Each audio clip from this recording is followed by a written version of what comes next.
What happens when an MIT engineering visionary and a self-described atypical tech CEO come together to tackle one of the most pressing issues on our roads?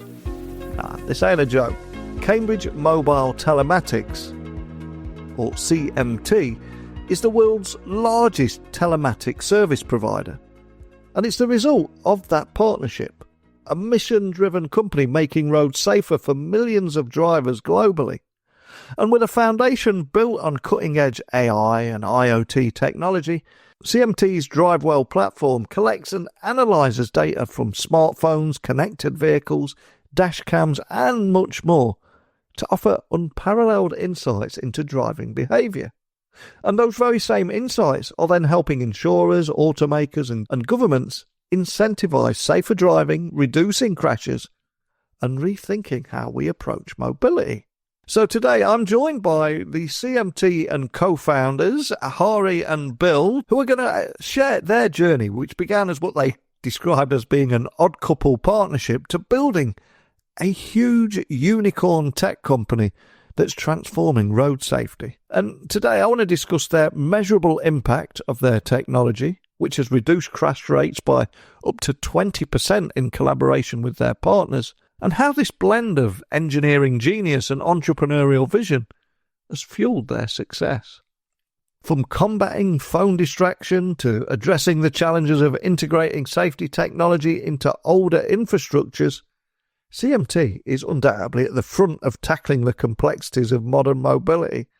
But before we dive into their story, think about this. What role should technology play in making our roads safer? And how can partnerships between innovators, insurers and automakers better reshape the way we think about driving? And with our sat-nav set for our discussion today, it's time for me to introduce you to my guests. Welcome to the show, Bill. Can you tell everyone listening a little about who you are and what you do? My name is Bill Powers. I'm the CEO of Cambridge Mobile Telematics. We are the largest telematics provider in the world. And I'm on with my wonderful business partner of 15 years, who's become my brother, Dr. Hari Balakrishnan. And Hari, would you like to tell everyone listening a little about who you are and what you do too? Yeah, thanks for having me. My name is Hari Balakrishnan. I'm the co-founder, CTO, and chairman of CMT.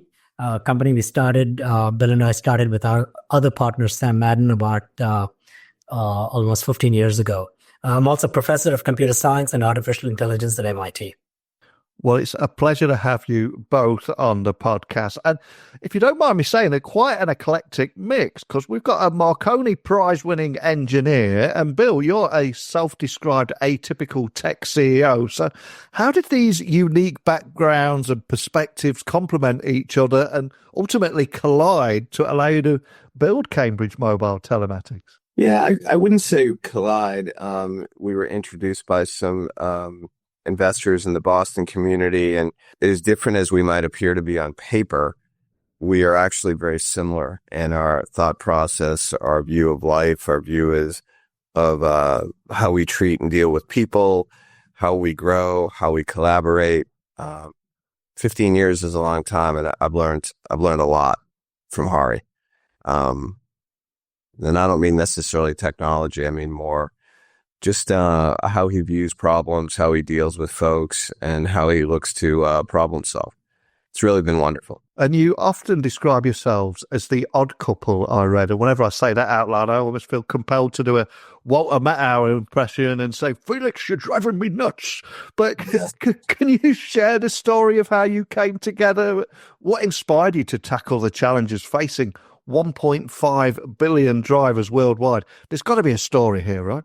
I had led a research project at MIT between 2005, 2004 or 5 and 2010 called Cartel, along with my colleague at MIT, Sam Madden.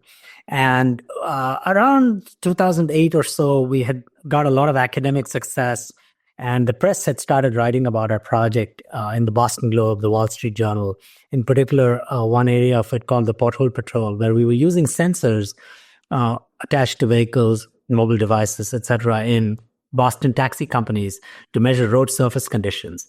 And this led me to start thinking about commercial opportunities.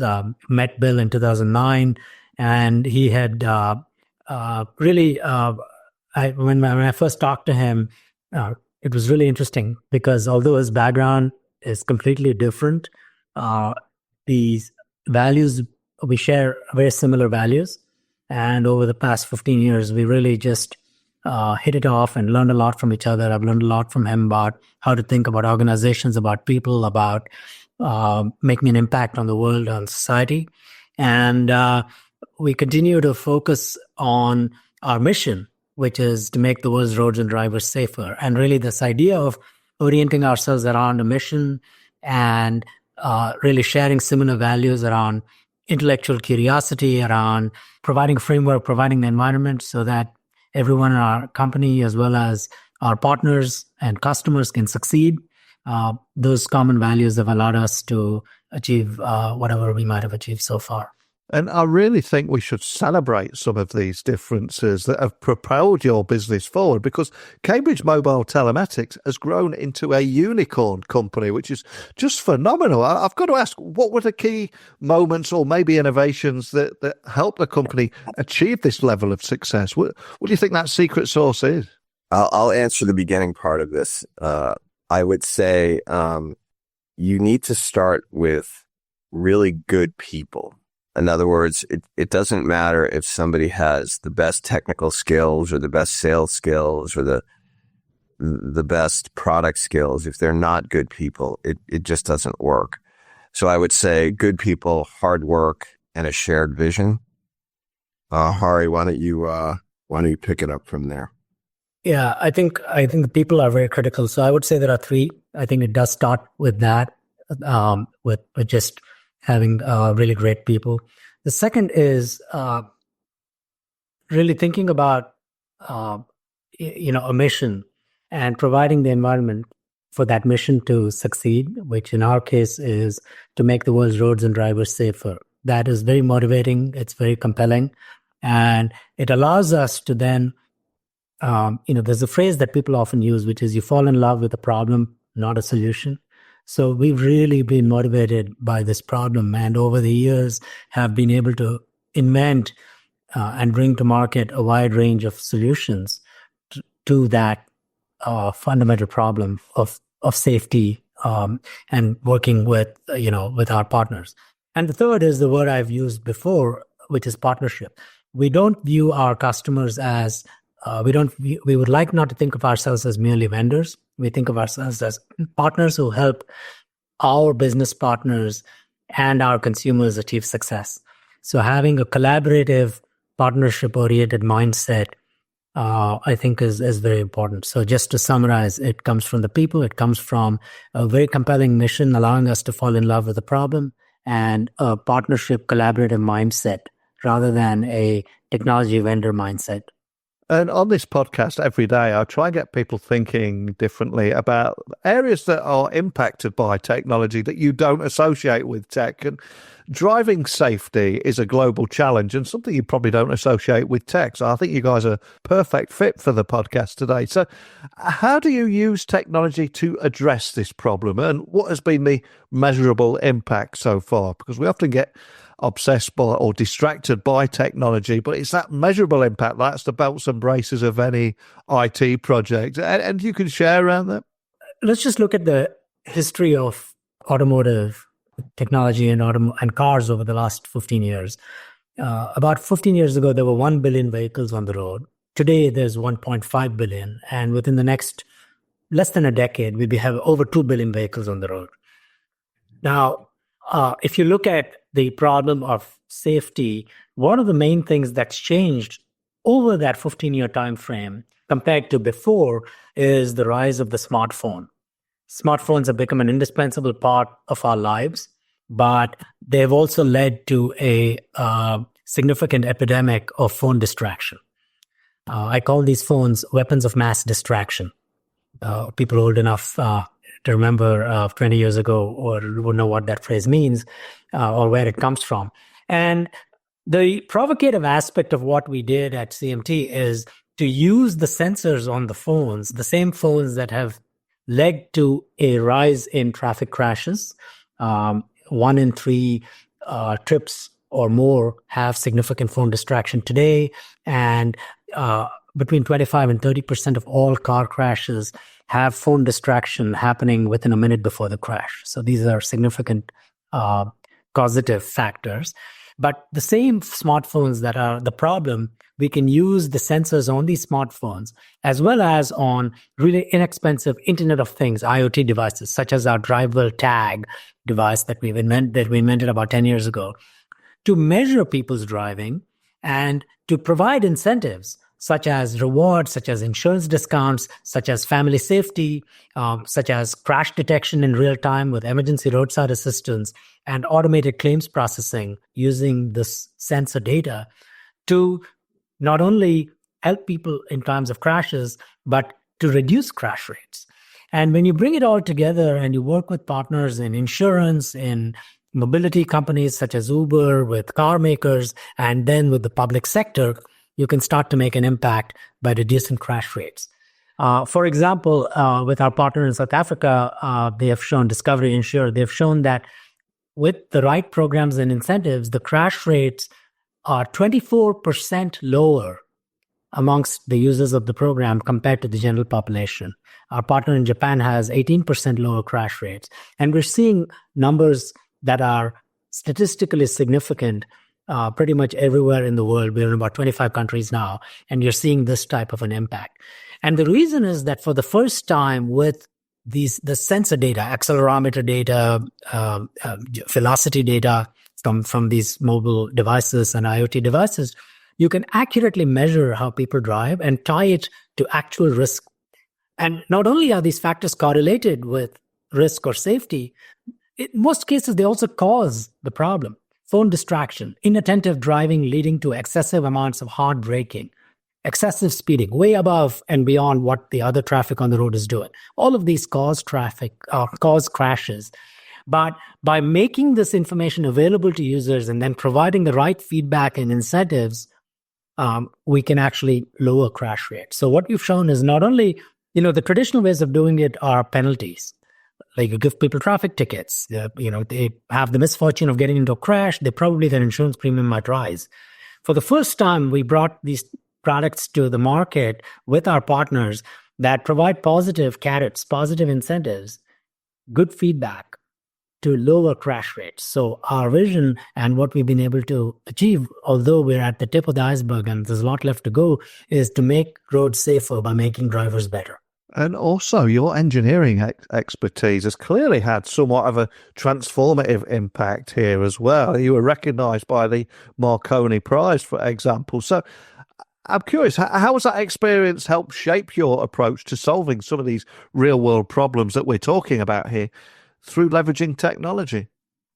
Well, it is a technology-oriented set of services and products, but I think it comes again from understanding what we want to achieve from the standpoint of the change you want to make on the world or what types of applications you want to provide. So my approach in my research and engineering career has been really to try to work on impactful big problems where technology could play a role in seeing a different outcome. So some people approach engineering by finding, really cool, interesting ideas in technology terms and then trying to, invent new technologies. And then they figure out where it applies.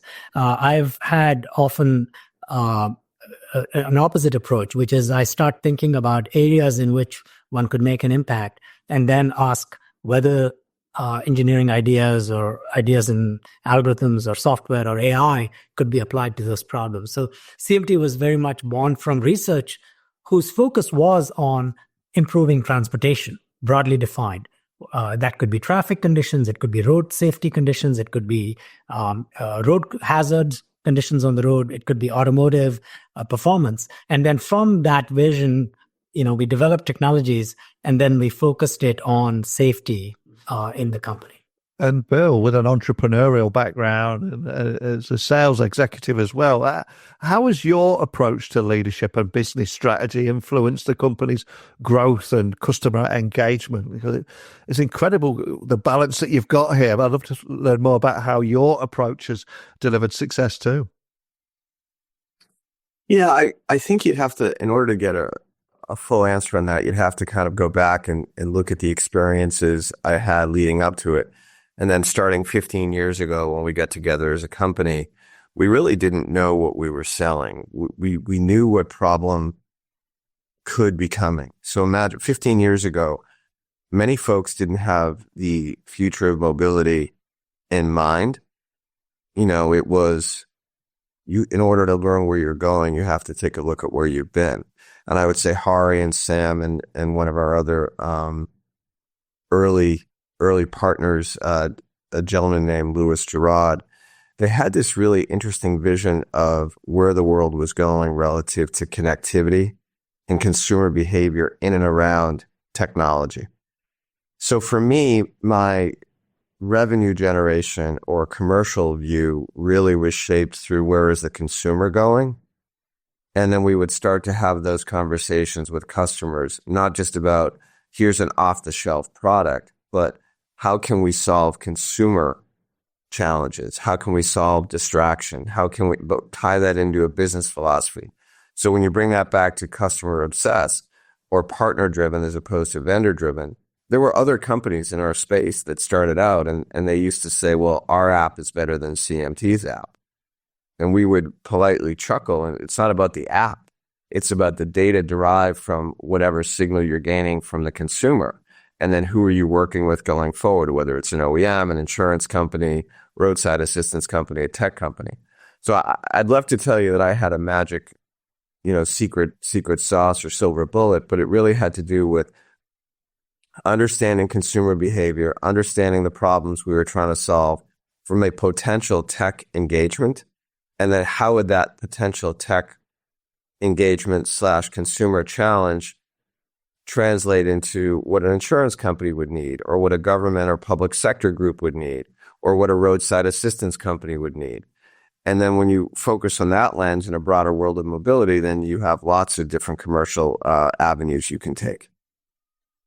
Love that. And if I dare ask you to look into my virtual crystal ball and look into further to life in 2025 and beyond, I'm curious, what do you see as the next big opportunities and indeed challenges of using technology to make driving safer and smarter? And how are you preparing for this future? So I'm very excited that you asked this question because you're on the right path. You're looking at it the right way, Neil. So I'll ask you a little question, a quiz I try to have some fun with. Do you have any idea what one of the biggest challenges for the Ford Motor Company and Mercedes-Benz were when they started producing automobiles? I'll give you a hint. I had a young analyst say to me, well, they didn't have enough chips. And he was very sure of himself, Neil. He knew the answer. Yeah. And he wasn't wrong. I mean, the fact they didn't have any chips back then makes him correct, but that wasn't the challenge. So any idea, Neil, what that might have been? No, not at all. No. It was roads. It was infrastructure. And because you had these vehicles, but they really weren't able to drive many places. So when you look at the world of mobility, infrastructure will be a big challenge. That it's one thing to have an autonomous vehicle drive around parts of Northern California or newer cities with grids. But if you get into areas of the world globally, India, Brazil, Southeast Asia, Eastern Europe, the Northeast in the United States with all the older cities and roadways, infrastructure becomes a very big challenge.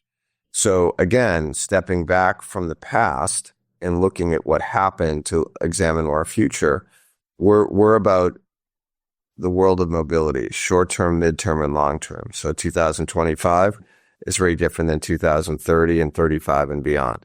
So we're working in all these areas to not only engage consumers, but perhaps even building roadways that are safer with this new world of mobility, or at least helping influence how they should be built. We're not going to actually have the cement mixer out there ourselves. Hari might go.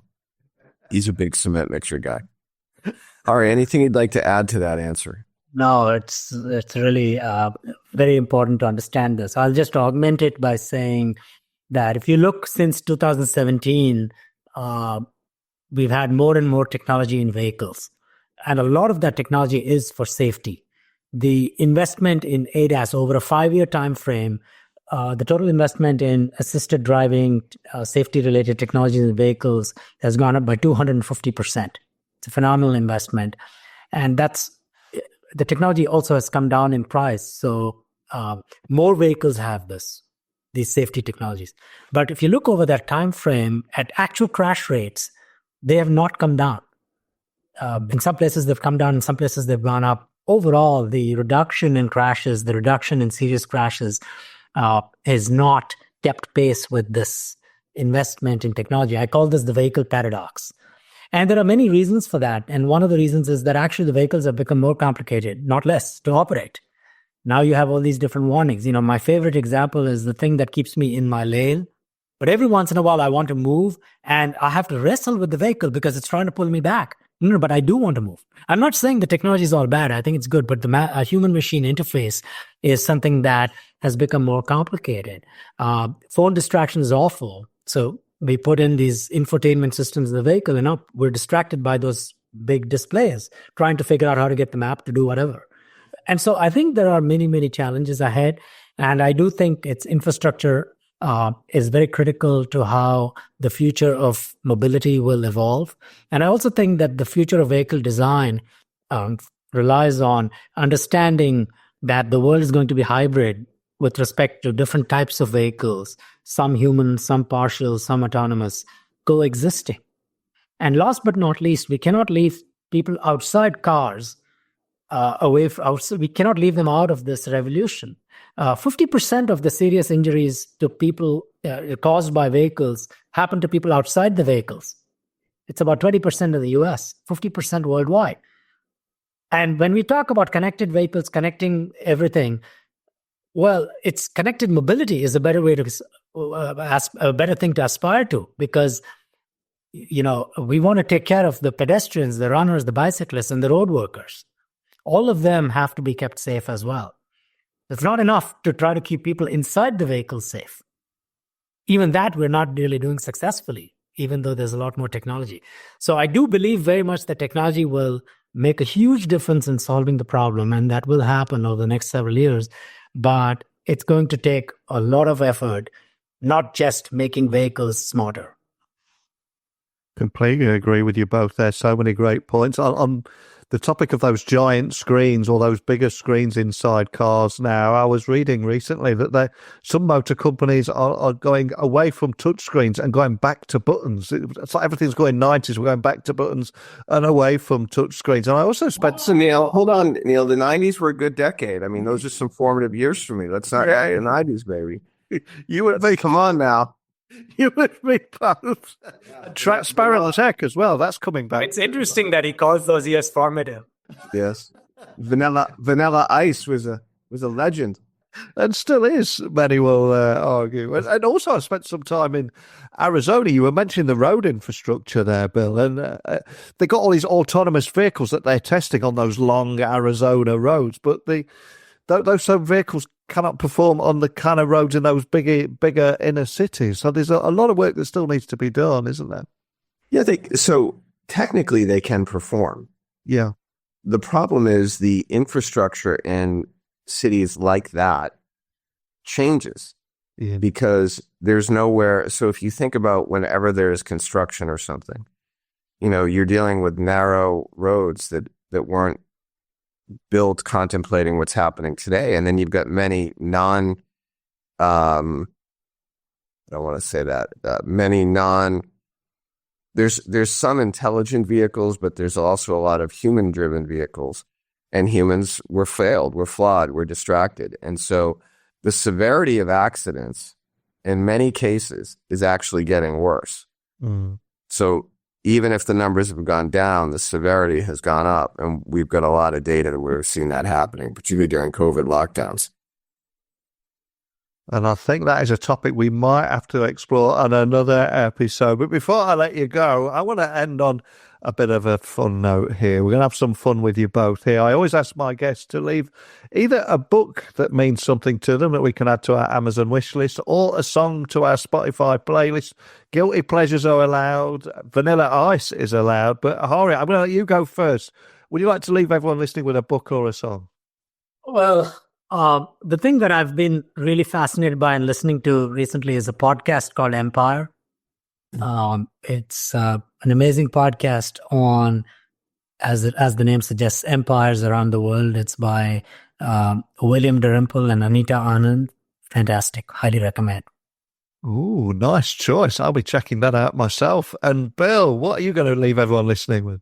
You know, music is really something special to me. I would say music is something that is very deep. It's very deep to individuals. And if you think about songs that move you from different parts of your life, I was joking about Vanilla Ice, but everybody knows that if you hear it in the club. And I have a music list that I play on the golf course.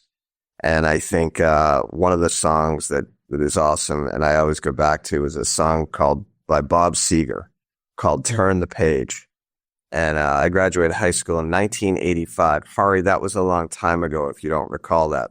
I was born, Bill. I don't know what you're talking about. So Bob Seger, "Turn the Page" would be one that I would leave you with. What a great song that is. And Metallica did a cover as well, didn't they, if I remember right? Yeah, Metallica's wonderful, but we don't want to sully Seger with anybody doing a cover. 100% with you on that. That's like Warren Zevon, Werewolves of London, saying somebody else did it. Yeah, okay. I'm going to apologise for that, and we will get Bob Seger and his Silver Bullet Band added to the Spotify playlist. And for anyone listening, just wanting to find out more information about anything we talked about today, Cambridge Mobile Telematics, or indeed connect with either of you, where would you like to point everyone listening? You can go to our website, cmt.ai. Both Bill and I are on LinkedIn, so you can connect with us there. Awesome. Well, I will get those links added to the show notes so people can find you both easily. I'm going to go listen to Bob Seger now singing "Turn the Page." But more than anything, thank you for sharing your wonderful story with me today. Thank you, Neil. All the best. Keep it up. Happy holidays. As we wrap up this conversation today, I think it's inspiring to see how this collaboration has transformed a mission into measurable impact in the world. And CMT isn't just about technology, it's about saving lives, fostering safer driver habits, and addressing the challenges of modern mobility, but with creativity and innovation. From reducing phone distraction to enabling smarter crash detection and claims processes, their work, for me, is redefining road safety in tangible ways. But what are your thoughts for the future of driving safety? Can technology alone solve the challenges of our roads, or does it require a broader cultural and collaborative shift? I'd love to hear your insights. Please join the discussion, share your perspective. Email me, techblogwriter@outlook.com, LinkedIn, X, Instagram, just @NeilC.Hughes. But now it's time for me to kick back, relax, put on Bob Seger and his Silver Bullet Band singing "Turn the Page" as we hit the road. But where we're going, we don't need roads. Speak with you all tomorrow. Bye for now.